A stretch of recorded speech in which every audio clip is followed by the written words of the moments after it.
Today, a major development in a Skidmore murder case. Lisa Montgomery was supposed to be executed in a few weeks, but this afternoon, a judge delayed that execution. Our investigative reporter, Angie Ricona, has been tracking this case.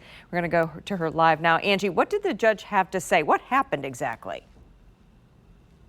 Well, this is because Lisa Montgomery's legal team has COVID. And so what the judge said is that she cannot have an execution before December 31st. So we don't have an exact date yet. It'll probably be sometime in January. And the legal team wanted more time because they want to prepare a clemency defense. They argue that she has mental illness and was sexually abused for almost all of her life.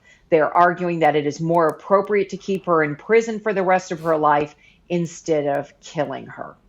Interesting. Angie, I know you've been tracking this very closely for years, yourself personally. Who have you been talking to as you report on this upcoming execution? Well, yesterday I was up in Skidmore and I was speaking with the current sheriff. He was an investigator on the case, and he was key because he actually tracked the baby to the house in Melbourne, Kansas, and he got a confession from Lisa Montgomery. So I was asking him about his memories and what he remembered about the case. And he told me that he could tell at different moments that she was lying and she was changing her story. And so to him, that indicated she knew right from wrong.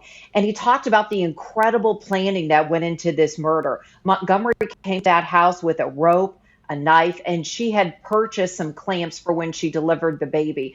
But then honestly, just about like 10 minutes ago, I just got done with an interview with Lisa Montgomery's sister, Diane, that talks about the incredible abuse that happened inside that household. So she is pleading with President Trump to spare her sister, don't do an execution, keep her in prison for the rest of her life. So we will keep you posted on this case.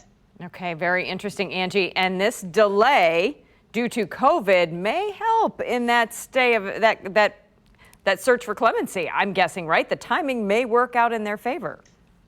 The timing could be incredible here, Carolyn. And we've talked about this before because Trump, if he grants the pardon, that's one thing. But if you can just push this, and if you push this over to where Biden becomes president, he's already said he doesn't support federal executions. So a lot of people do speculate that this legal strategy is just to move it, delay it, use any excuse, bring up COVID.